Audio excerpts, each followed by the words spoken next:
बिलकुल धन्यवाद प्रणिता, पुढची बातमी देतात।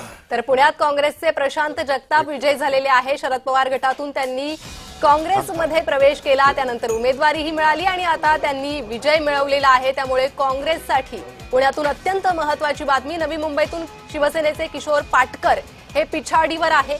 नवी मुंबईत भाजपचे निलेश भोजणे हे आघाडीवर आहे। नवी मुंबईतील ही माहिती समोर येते। तर मुंबईत ठाकरे गटाचे रमाकांत रहाटे यांचा विजय जवळपास निश्चित झालेला आहे। थोड्याच वेळात त्या संदर्भातली ही ठोस माहिती समोर येईल। मुंबईत भाजपचे रोहिदास लोखंडे हे विजयी झालेले आहेत। प्रभाग क्रमांक 207 मधून योगिता गवळी पराभूत झालेले आहे। महत्त्वाची बातमी मुंबईतून ही। तर पुण्यात काँग्रेसचे प्रशांत जगताप विजयी झालेले आहे, मात्र त्यांच्या आईचा पराभव झालेला आहे। प्रणिता, याच्या संदर्भातली एक प्रतिक्रिया शिवसेनेकडून येते। आपल्या सोबत असलेले अरुण सावंत बोलतायत, प्रशांत जगताप जिंकले पण त्यांच्या मातोश्री हरल्या। हा प्रसाद जी, कसे आहे, ठीक आहे, हार जीत ही राजकारणामध्ये होतच असते, त्याच्यात काही वेगळं असं नाही मला वाटत। परंतु एक सांगायचं मला की आत्ताच इथे काँग्रेसचे प्रवक्ते कपिल ढोके बसले होते, परंतु त्यांनी पळ काढलेला। मी आल्याबरोबर हे काँग्रेसवाले पळ काढतात।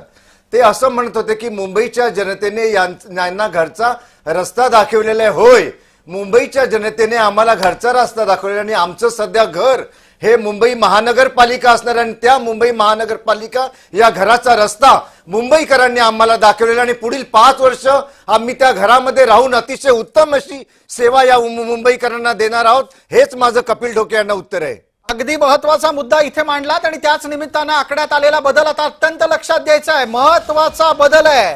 थोड्या वेळापूर्वी फक्त 3चा फरक हा भारतीय जनता पार्टी आणि ठाकरेमध्ये होता।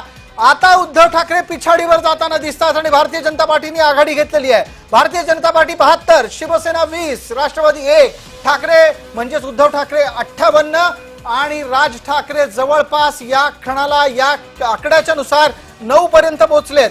काँग्रेस लक्षवेधी पद्धतीने 11 वर गेलेली आहे, इतर 5 वर गेलेले आहेत। रामभाऊ, आहात का सोबत? राम कुलकर्णी? हो, आहे। बिलकुल उत्तर द्या। आता फरक वाढत चाललाय आणि भारतीय जनता पार्टी पुढे निघाली आहे। मी तुम्हाला सुरुवातीपासून विश्वासानं हेच सांगतोय की मुंबई महानगरपालिकेच्या निवडणुकीमध्ये माननीय